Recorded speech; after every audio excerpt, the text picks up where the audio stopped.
José Caifás, sumo sacerdote do templo em Jerusalém, entre 18 e 37 d.C., desempenhou um papel fundamental no julgamento e execução de Jesus.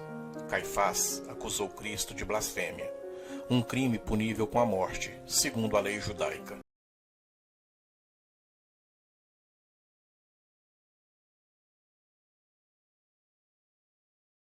Não tinha autoridade para executar pessoas. Assim, Caifás se voltou para o governador romano, Pôncio Pilatos, que poderia executar a sentença de morte de Cristo. Foi Caifás que tentou convencer Pilatos de que Jesus era uma ameaça à estabilidade romana, e teve que morrer para impedir uma rebelião. Mas a pergunta é: quem foi Caifás? Qual o papel dele na morte de Cristo? Se prepara e vem comigo nessa história. Caifás, José Caifás, foi um dos sacerdotes contemporâneos de Jesus. Ele é citado várias vezes no Novo Testamento. Segundo o historiador judeu Flávio Joséfo, diz que Caifás se tornou sacerdote por volta do ano 18, nomeado por Valério Grato, e que foi deposto por Vitélio em torno do ano 36. Estava casado com a filha de Anás. Também, segundo Flávio Joséfo, Anás havia sido sumo sacerdote entre os anos 6 e 15.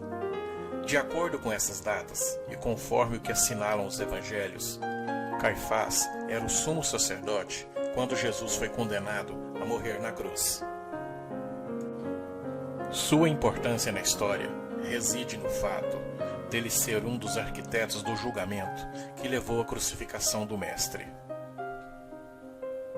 O apóstolo João relata, no seu evangelho, que quando Jesus foi preso pela guarda do templo de Jerusalém, ele foi levado diante de Caifás, que o interrogou e lhe acusou de blasfêmia.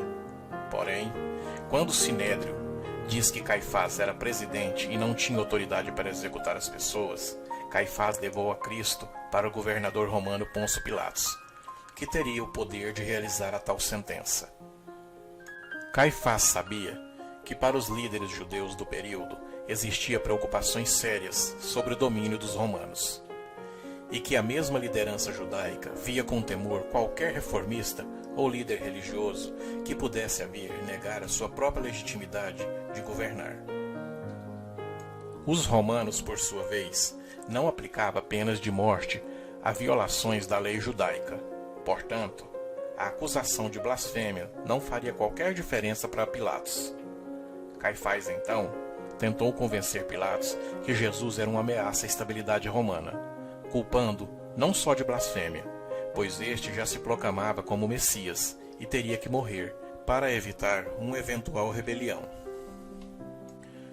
No interrogatório, Jesus se recusou a responder às falsas acusações dos líderes judeus.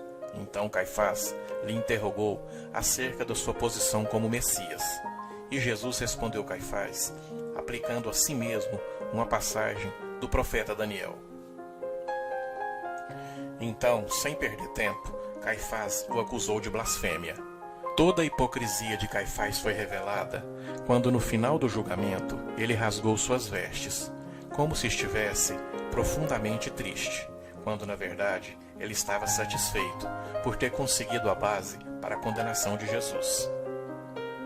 Tendo sido considerado merecedor de pena de morte perante o Sinédrio, Jesus foi conduzido a Pilatos, o governador da província. Naquela ocasião, ficou claro que Caifás e os demais líderes judeus tinham inveja do Mestre. Segundo o capítulo 4 do livro de Atos, depois da morte de Jesus, Caifás continuou ativo, perseguindo seus seguidores. Não há nenhum registro ou informações sobre como foi a sua morte. Nada sabemos sobre como ele morreu. Em 1990, nos arredores da atual Jerusalém, foram descobertos 12 ossuários numa sepultura familiar de um certo Caifás. Um dos ossuários estava escrito o nome completo em aramaico, José, filho de Caifás, enquanto um segundo tinha apenas o sobrenome Caifás.